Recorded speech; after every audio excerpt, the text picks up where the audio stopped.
বলছেন ভাই যে কোনো ব্যাংকে চাকরি করা যাবে কি? জি, কোনো ব্যাংকে চাকরি করা যাবে কি? ব্যাংক দেখতে হবে যে ব্যাংক সুদী ব্যাংক, সাধারণত ব্যাংক বলতে সুদী ব্যাংকই বুঝিয়ে থাকে লোকেরা, কারণ সারা বিশ্বে সব সুদী ব্যাংক, এমনকি মুসলিম দেশেও ম্যাক্সিমাম সুদী ব্যাংক। হ্যাঁ, ইসলামী ব্যাংকের অত্যন্ত অভাব রয়েছে।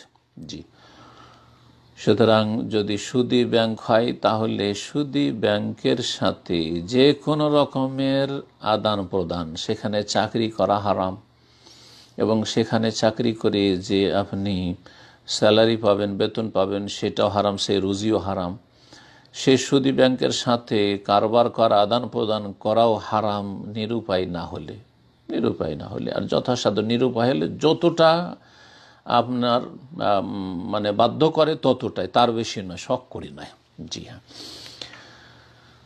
বাকি যদি ইসলামী ব্যাংক হয়, আর আপনারা জানেন যে কোনগুলি ইসলামী ব্যাংক, যদি ইসলামী ব্যাংক হয় তারা দাবি করে যে আমরা ইসলামী অর্থনীতির খেয়াল রেখে আমরা কাজকর্ম করে থাকি, আর আমরা সুদি কারবার করি না, আমরা মুদারাবা, কাস্টমারদের টাকা পয়সা নিয়ে আমরা সেটাকে ব্যবসা বাণিজ্যে খাটাই, আর তারপরে সেখান থেকে আমরা লভ্যাংশ দিই। আমরা বাৎসরিক বা আপনার মাসিক আমরা এত % দেব এরকমটা করি না, বরং লভ্যাংশ থেকে আমরা দিয়ে থাকি এত %, যা লাভ হবে তাতে থেকে অর্ধেক অথবা যে কোনো একটা পরিমাণ দেব, এইরকম ভাগ দেব, তাহলে ঠিক আছে।